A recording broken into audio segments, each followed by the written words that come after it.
Hola a todos los amantes y curiosos de la historia. Bienvenidos a mi canal. Hoy os traigo la vida de Ana María Luisa d'Orléans. Ella fue una princesa francesa que se convirtió en una de las mayores herederas de Francia, poseyendo así una inmensa fortuna, siendo recordada especialmente por su papel durante la Fronda y por los escándalos que protagonizó dentro de la corte francesa, pasando a la historia como la gran Mademoiselle o la princesa soltera más rica de Europa.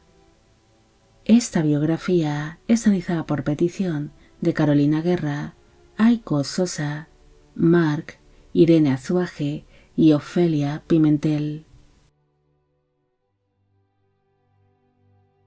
Ana María Luisa d'Orléans y de Borbón-Montpensier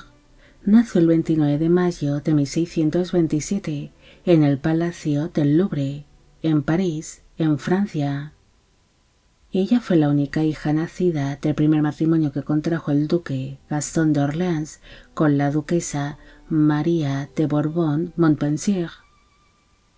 Su madre falleció tan solo 2 días después de haberse producido el parto, convirtiéndose así la niña en la única heredera que quedaba de la familia Borbón-Montpensier, siendo por ello una de las personas más ricas de Francia, pese a contar con pocos días de vida. La recién nacida heredó de su fallecida madre el título de duquesa de Montpensier, recibiendo así una enorme fortuna, además de distintos títulos nobiliarios, 5 ducados, el delfinado de Auvernia, el Principado de Joinville y la provincia de Champaña, convirtiéndose así en una de las princesas que más riqueza y títulos tenía de Europa.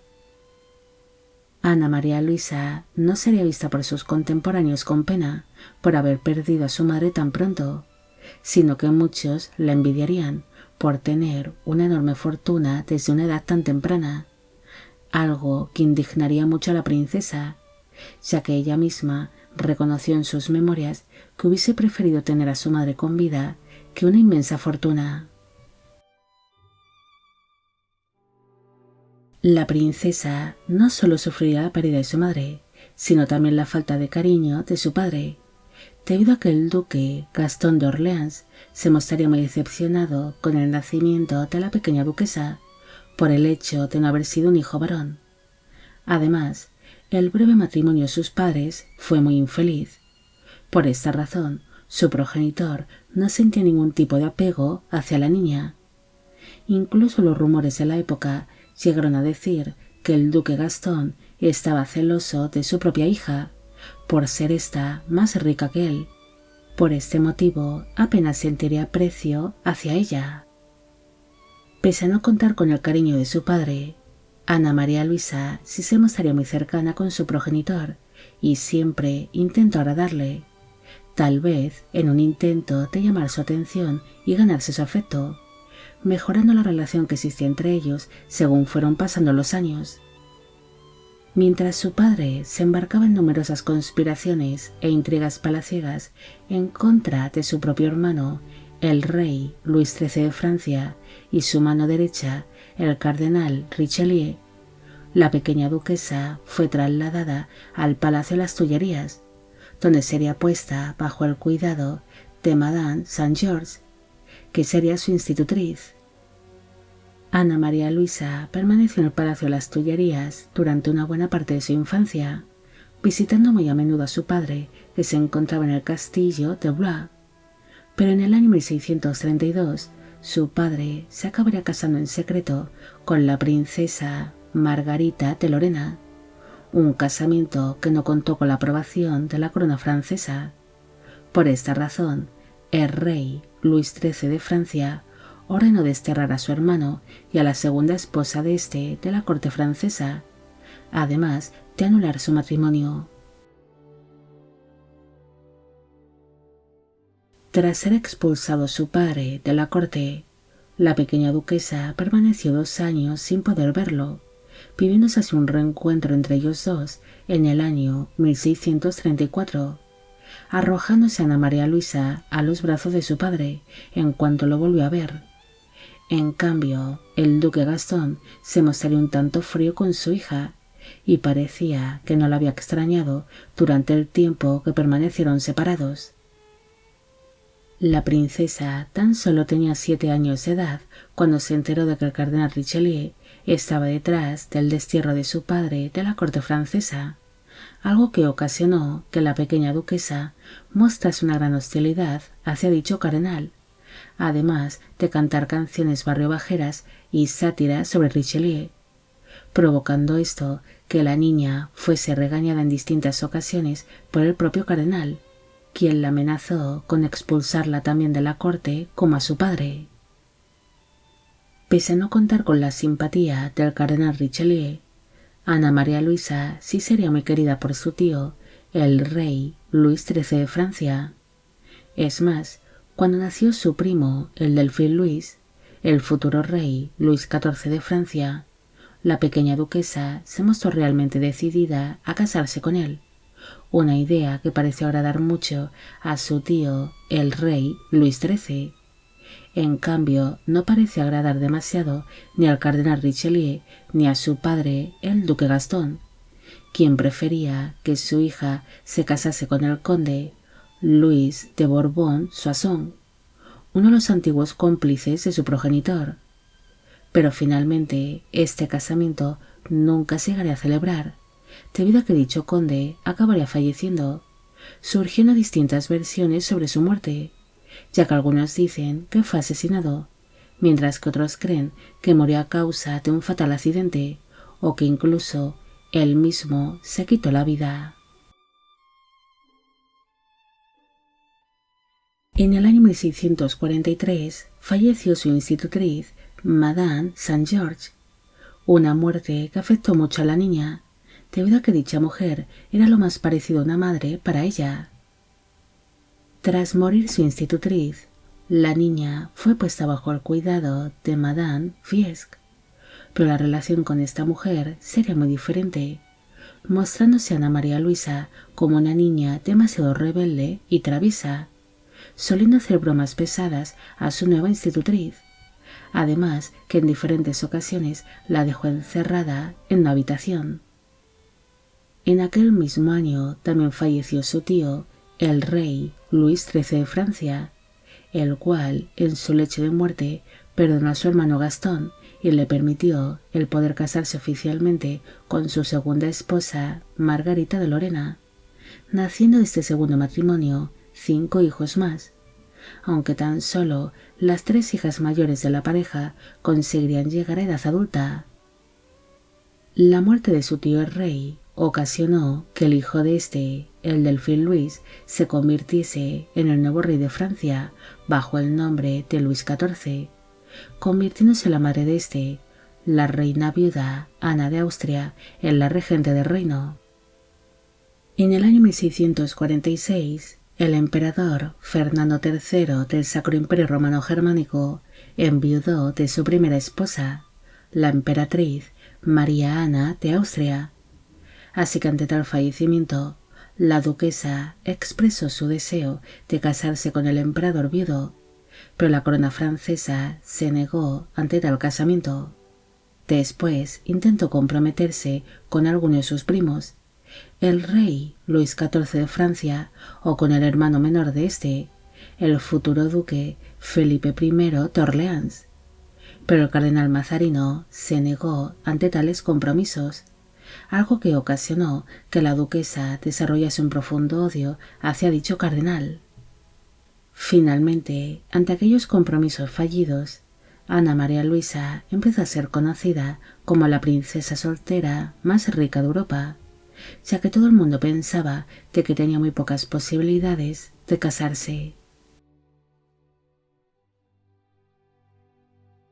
Entre los años 1648 y 1653 se vivieron en Francia una serie de guerras civiles conocidas como la Fronda, donde distintos príncipes, nobles y parte del pueblo francés se levantó contra la corona francesa, uniéndose así la duquesa a estos conflictos como venganza hacia el cardenal Mazarino por haber rechazado su compromiso con su primo, el rey Luis XIV de Francia, además de que se convirtió en la figura que representaba los intereses de su padre, el duque Gastón de Orleans, que sería uno de los príncipes que se levantaron contra la corona. En el año 1649 se celebró la firma del Tratado de Paz de Ried, un evento al que asistió Ana María Luisa en representación de su padre, pero durante esta gran ceremonia la duquesa enfermó de viruela, sobreviviendo milagrosamente a la enfermedad. Una vez recuperada, ella entabló amistad con la princesa consorte de Condé, Clara Clemencia de Meillet-Bressé, siguiendo así a su amiga hasta la ciudad de Burdeos, donde ésta se instaló junto a su marido, el príncipe Luis II de Borbón-Condé. Durante su estancia en Burdeos, la duquesa participó en la firma de la paz que puso fin al asedio que se estaba allí librando,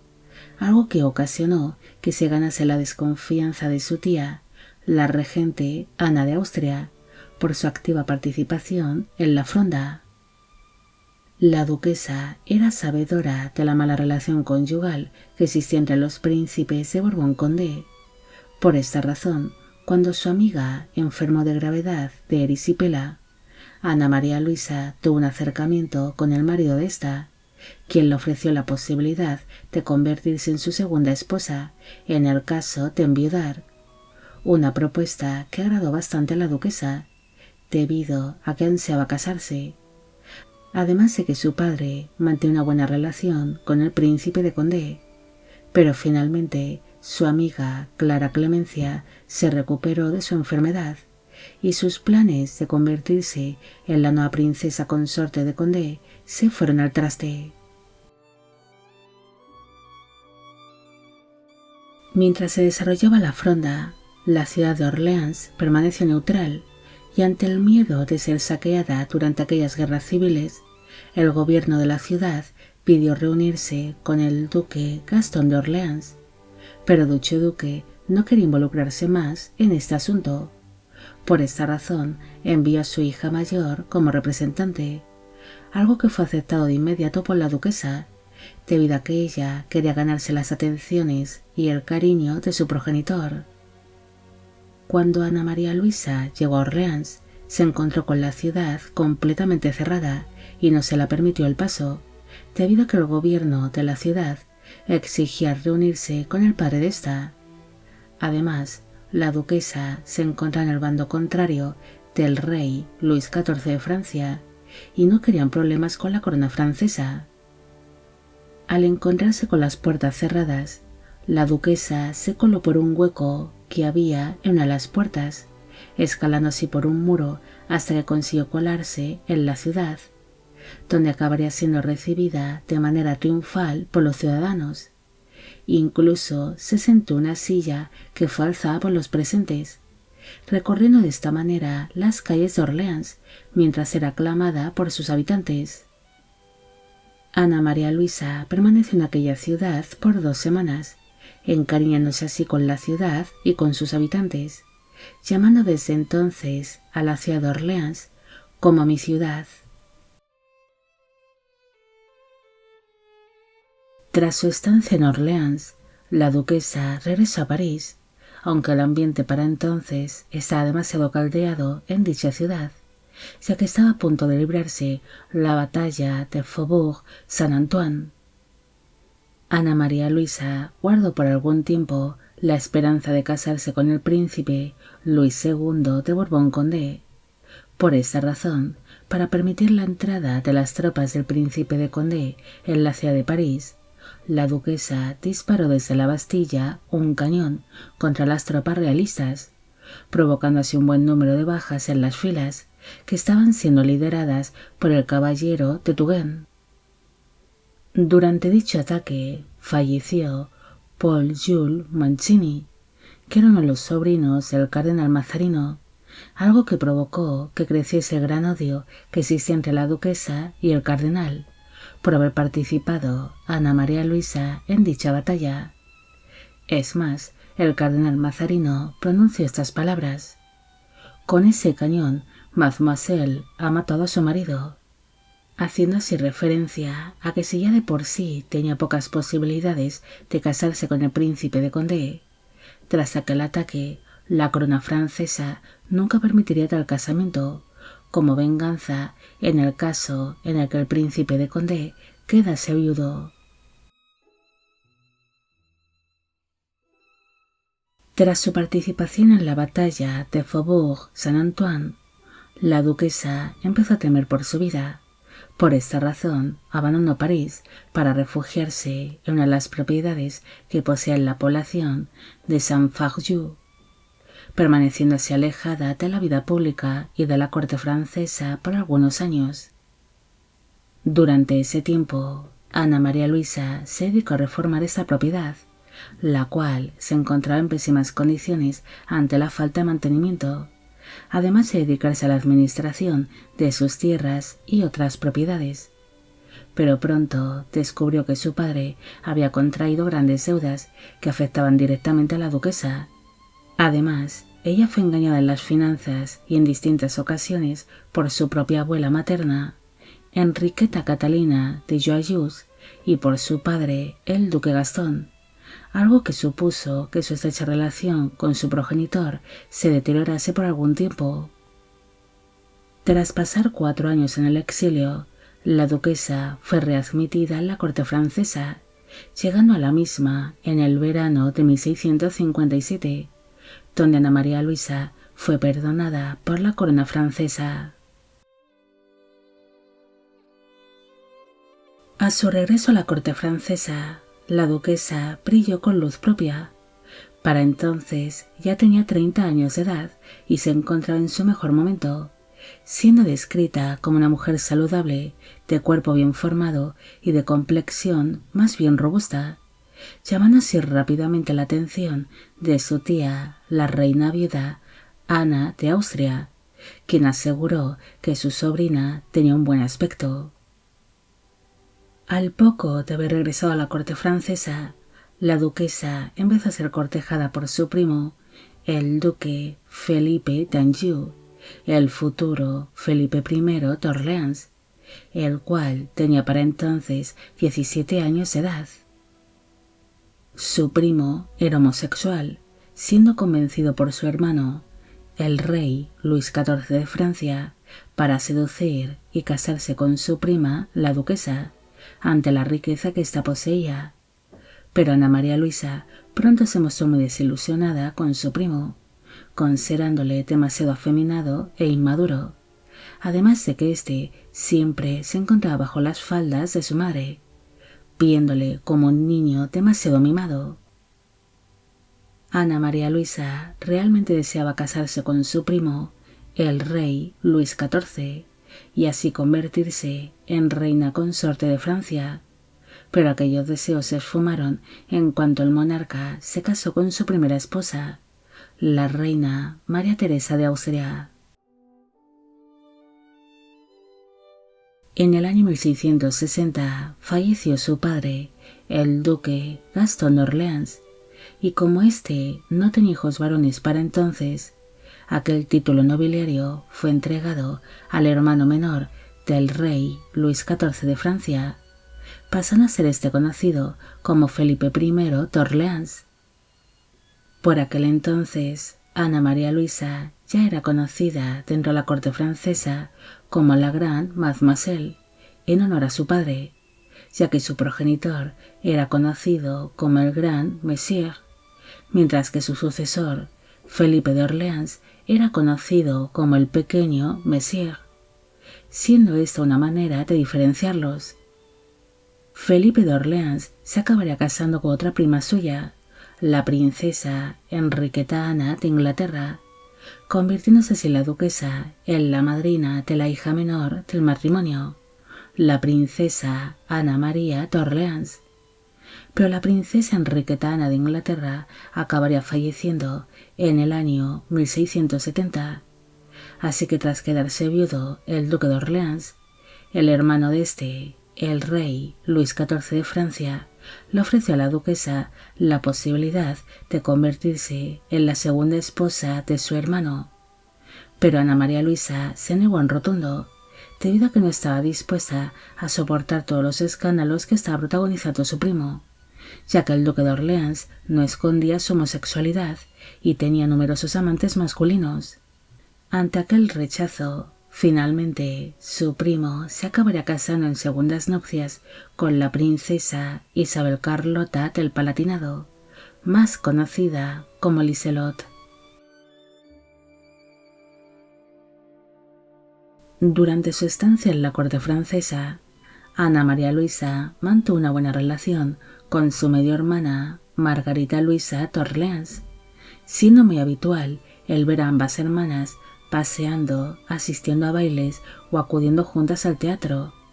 Pero la relación entre ambas se acabaría deteriorando a raíz de establecerse un compromiso entre Margarita Luisa y el gran duque de Toscana, Cosme III de Medici,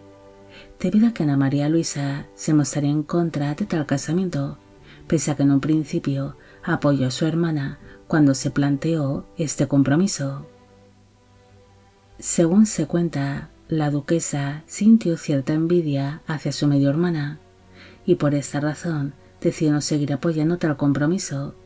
pero su cambio de opinión con respecto al casamiento de Margarita Luisa con el gran duque de Toscana ocasionó que su hermana se desestabilizase, ya que era una mujer de mente frágil e indecisa, empezando a tener un comportamiento un tanto escandaloso, iniciando así un romance con su primo, el futuro duque Carlos V de Lorena. Ante esta situación, la gran mademoiselle decidió interferir en estos asuntos e intentar hacer entrar en razón a su hermana, impidiendo que ésta huyese de los diplomáticos extranjeros cuando estos intentaron reunirse con la princesa Margarita Luisa para negociar su futuro casamiento con el gran duque de Toscana. En el año 1663, la duquesa volvió a ser del interés de la corona francesa debido a que su primo, el rey Luis XIV de Francia, le ofreció la posibilidad de casarse con el rey Alfonso VI de Portugal, pero la gran mademoiselle se negó en rotundo, debido a que consideraba que la corte portuguesa era inferior a la francesa, además de que no quería abandonar Francia, donde la duquesa tenía todas sus propiedades y su enorme fortuna. También se dice que Ana María Luisa se negó ante tal casamiento por los rumores que circulaban sobre el monarca portugués, quien era descrito como un hombre impotente y alcohólico. Su rechazo hacia el monarca portugués ocasionó que su primo, Luis XIV, se enfadase mucho con ella, expulsándola así por un año de la corte francesa,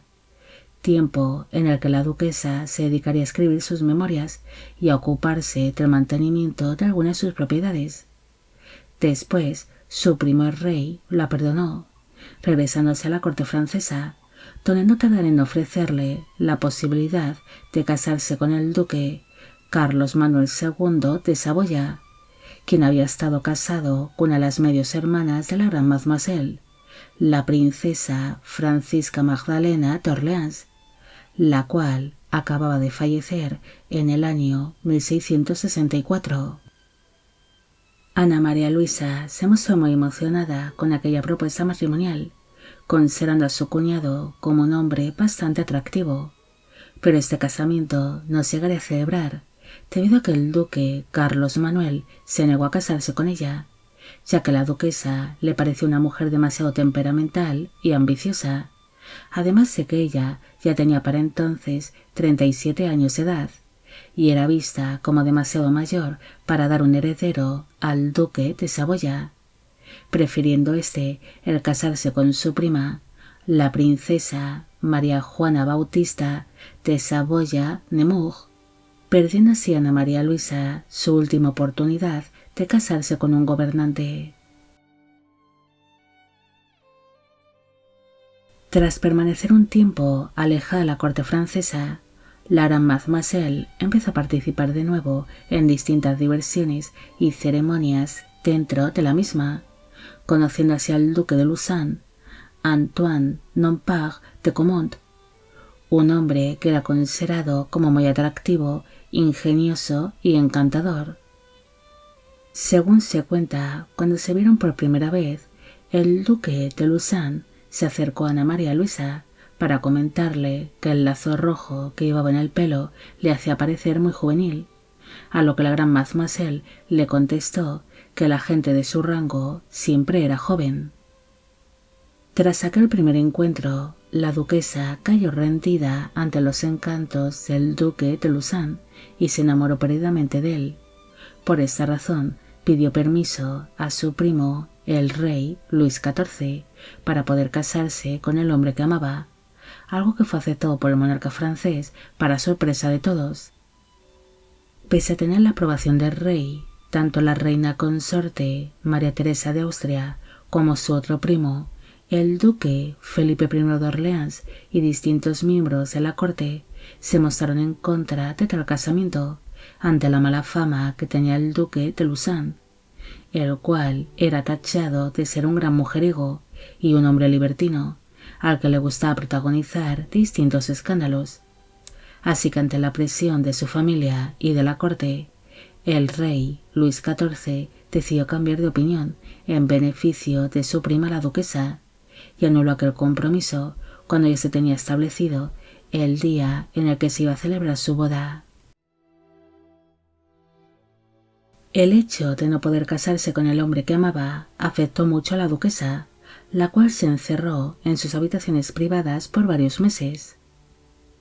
El duque de Luçan acabaría siendo encarcelado por orden de la corona francesa y por las intrigas palaciegas que inició Madame Montespan contra él. Tras enterarse de que su amado se encontraba en prisión, Ana María Luisa dedicó todos sus esfuerzos para intentar comprar la libertad del duque, vendiendo así algunas de sus posesiones. Según se cuenta, cuando el duque de Luçan fue liberado, ambos se llegaron a casar en secreto hacia el año 1678, pero la gran Mademoiselle no encontró en su marido ni el cariño ni las atenciones que ella tanto deseaba, volviéndose su relación demasiado tóxica e infeliz. Así que ante esta situación, el duque de Luçan decidió regresar a su carrera militar para poner tierra de por medio entre la pareja, algo que afectó mucho a la duquesa, quien se mostraría como una mujer despechada, coincidiendo de nuevo ambos durante el funeral de la reina María Teresa de Austria, siendo su reencuentro demasiado frío. Ante esta gran decepción amorosa, la duquesa decidió instalarse en el Palacio de Luxemburgo de París, lugar donde llevar una vida tranquila y apartada. El 15 de marzo de 1693, la salud de la duquesa empezó a verse afectada por una serie de problemas que tenía en la vejiga, y pese a que el duque de Luçan pidió verla en cuanto se enteró de sus problemas de salud, Ana María Luisa se negó a recibirlo en su palacio, debido a que ella siempre había sido una mujer muy orgullosa y rencorosa. La duquesa acabaría falleciendo el 5 de abril de aquel mismo año, a los 65 años de edad, en el Palacio de Luxemburgo. Según se cuenta, durante su funeral, la urna que contenía sus entrañas explotó ante los presentes, obligando a los asistentes a abandonar de inmediato la sala ante el terrible hedor que salía de dicha urna. Incluso los más bromistas llegaron a decir que el propio fantasma de la duquesa había hecho explotar aquella urna, para así hacerse notar una vez más. Tras este incidente, la gran Mademoiselle acabaría siendo enterrada en la Basílica de Saint-Denis, mientras que su corazón fue depositado en la iglesia de Val-de-Grâce. Pero durante la Revolución Francesa, dicha iglesia fue saqueada y el arquitecto Louis-François Petit-Radel se apoderó de su corazón, siendo este rápidamente vendido para que fuese utilizado para crear un pigmento que era conocido como marrón momia, el cual era un color complicado de conseguir para los pintores de la época y por el que pagaban importantes sumas de dinero. Durante la Revolución Francesa, la Basílica de Saint-Denis también sería asaltada, siendo la tumba de la duquesa profanada por los revolucionarios, siendo sus restos mortales lanzados a una fosa común junto a los restos de otros miembros de la familia real francesa. Al no haber logrado tener hijos, todos los bienes de Ana María Luisa se repartieron entre sus familiares, siendo su principal heredero su primo, el duque Felipe I de Orleans. Ana María Luisa fue una mujer que destacó en su época por ser una de las mujeres más importantes de la corte francesa y por su enorme riqueza, siendo una de las princesas más ricas no solo de Francia, sino también de Europa. Pese a su enorme fortuna, la duquesa no se llegaría a casar, algo que era poco habitual en la época, debido a que las herederas más ricas solían ser mujeres muy pretendidas. Pero en este caso, la gran mademoiselle no tuvo suerte ni en el amor ni en los casamientos concertados, ya que las veces que ella quiso casarse no se lo permitieron, y los prometidos que le fueron proponiendo no serían de su agrado. La duquesa sería una mujer que sufrió una gran carencia afectiva desde que nació. Ella perdió a su madre nada más llegar al mundo, y pese a tener una estrecha relación con su padre, este no llegaría a tenerla demasiado aprecio, pasando parte de su vida intentando ganarse las atenciones y el cariño de su progenitor. Pese a que Ana María Luisa tenía grandes aspiraciones en la vida, finalmente no consiguió ninguno de los casamientos que ella tenía en mente, aunque hubiese sido muy interesante el poder haber visto una unión matrimonial entre ella y su primo Luis XIV de Francia, debido a que la gran mademoiselle tenía un carácter muy diferente al de la reina María Teresa de Austria, y hubiese dado mucho juego a este matrimonio real. Bueno amigos, llegamos al final de la vida de Ana María Luisa de Orleans. Espero que os haya gustado esta historia y espero a que todos los que pedisteis de que hiciese un vídeo sobre ella también. Al inicio solo he mencionado a la ganadora del sorteo privado y a las 4 primeras personas que hicieron esta petición, para no hacer una introducción demasiado larga y aburrida. Los demás seréis mencionados ahora. Esta biografía es realizada por petición de Lucía Toccoli, Xiomara Fajardo, Lelani Torres, Crazy Daisy, Daniel C., Martín Tello, Kill Night Terror, Andrea Díaz, Silvia Cristina Monroy, Álvaro González, Liliana Mendoza, Allen Misuke, Jesús Ignacio Sánchez, Micaela Vega, Anchu Cáceres, Juan Manuel Díaz, Sara Pérez, Sly Moonlight, Arcadia Com, Ernesto, Facundo Manuel Mesere, Luis Javier Beniti, Maruti, Lolo y Nick. Y con esto me despido. Hasta la próxima.